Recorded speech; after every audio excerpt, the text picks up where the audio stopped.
Magandang umaga po, magandang maulan na umaga sa inyong lahat. Nandito tayo sa Disaster Operations Center ng Office of the Vice President. Ito pong opisina na to ay isang sangay sa buong opisina ng Office of the Vice President. Ito po ang sangay ng opisina na tumutugon sa mga pangangailangan ng ating mga kababayan sa mga panahon ng ganitong disaster, natural or man-made, at mga iba pang kahirapan na nangyayari sa atin. Nanggaling tayo sa bagyong Krising at ngayon nararamdaman natin ang epekto ng habagat. So marami po tayong mga pamilya na apektado, hindi lang dito sa Metro Manila, kung hindi sa ibang bahagi pa ng Northern Luzon. So ngayon po, makikita nyo dito sa atin yung ginagawa ng opisina. Naglo-load na po tayo ngayon ng mga relief boxes para ipamahagi natin sa mga kababayan na talagang kailangan. Ma'am, ilan po mga areas po ang sinaserve natin ngayon sa Disaster Operations Centers po? Can we give an figure or isa po mga mga location po ang sinaserve siya ngayon ng DOC Ninabago? Of course, unahin natin yung pinakamalapit dito sa Metro Manila kung saan yung location natin dito sa gitna ng Quezon City, no? So marami dito sa paligid-ligid lang na nangangailangan ng tulong pero makakaabot po at in fact nakaabot na tayo hanggang sa Pangasinan para magpadala ng tulong. Ma'am, ilang boxes po or meron po ba tayong figures kung ilang libong mga tao ang nasusyan po ng DOC, ma'am? Sisilbihan 355,000 families ang seserbisyohan natin ngayong araw na ito. Yun ang accomplishment. Ano na? Accomplishment. Ang mga nagawa na natin. Wait lang. So sige, bigay muna natin kung ano yung mga nagawa na natin before tayo pumunta doon sa ngayon. So for the first quarter and second quarter of 2025, nakapagsilbi na tayo ng 27,621 families. In individual count, nasa 124,296 na po tayo hanggang June 30, 2025. Ang mga missions po na napuntahan natin ay 17 at ang relief distributions natin nasa 72. For this year, from January to June 2025, nakaapat na po tayong mga disasters o mga insidente kung saan kailangan natin talagang maghatid ng tulong at nakaikot na rin po tayo sa 11 regions sa buong bansa. Nakaikot tayo also sa mga 23 na syudad at munisipalidad at total po ng number of barangays na natulungan natin ay nasa 72. Ma'am, ano po mga contents po ng mga disaster boxes sa pinamimigay ng OBP, ma'am? Yung ating food boxes po, ang laman yan ay bigas at mga ilang pirasong canned goods na pwede na nilang pangtawid sa isang pamilya na nagbibilang ng 4. So maybe 1 day or 2 days or hanggang 3 araw kung kaya nila pang i-stretch yung kanilang relief. Ma'am, of course, merong ibang siguro iba nag-criticize siguro na bakit ginagawa pa ng OBP ito. Yung dapat meron ginagawa naman natin ng DSWD. What's your take po doon sa iba? Well, not all naman, pero yung iba kasi na parang sinasabi nila parang to be blunt about it, baka sabi nila na nakiki-epal daw ang OBP. Yes, of course.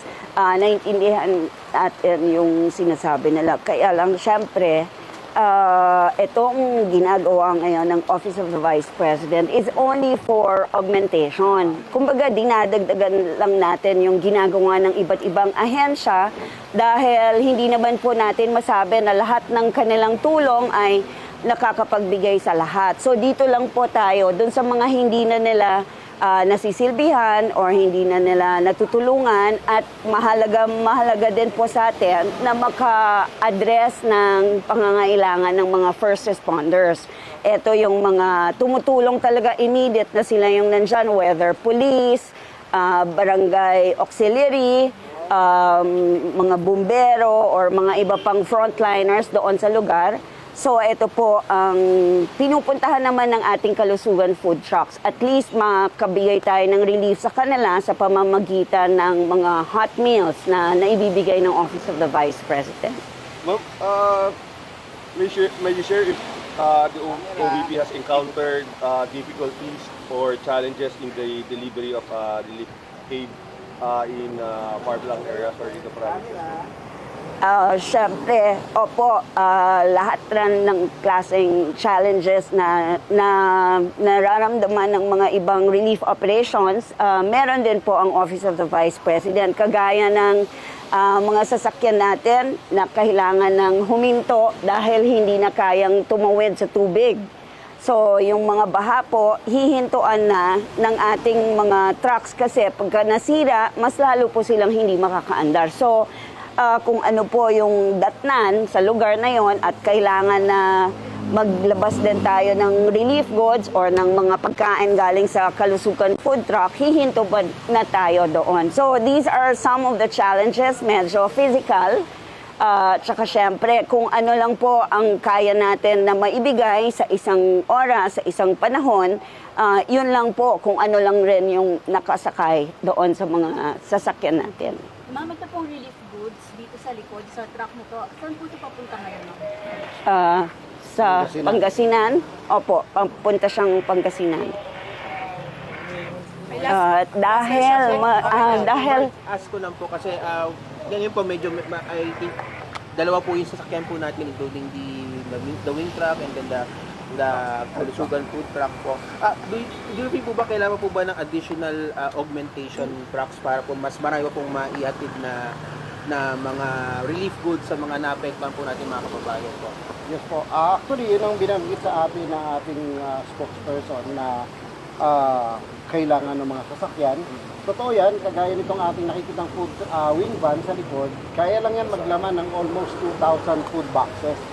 So ang target natin like tomorrow and Friday is Pangasinan, where we need around 3,000 food boxes.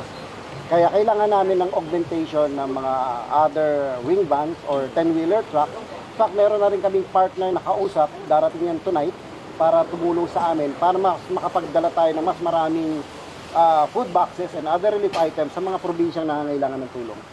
dahil nagbibigay tayo ng relief sa panahon ngayon, di ba? Babanggitin lang natin na yung ating libreng sakay, ito po yung mga bus ng Office of the Vice President na patuloy na umaandar. Dahil alam naman natin yung pangangailangan ngayon, and as a matter of fact, nung Monday ng gabi, pumayag po si Vice President Duterte na mag-extend tayo ng biyahe ng mga libreng sakay buses natin hanggang alas 12 ng gabi. Ito po, pangdagdag na lang rin sa tulong na alam natin na maraming na-stranded kung saan-saang lugar. Kaya po, ang libreng sakay natin, pinatuloy ang pag-operate hanggang madaling araw. At ngayon po, as we speak, umaandar din po yan, especially doon sa mga kanilang from the point of beginning hanggang sa makarating sila sa destinasyon, tuloy-tuloy po ang biyahe ng libreng sakay para makatulong tayo doon sa mga na-stranded na tao, na mamamayan natin. Attorney, may plan pa bang i-extend yung libreng sakay? Kasi for the past 2 days, nag-extend na from Monday and Tuesday.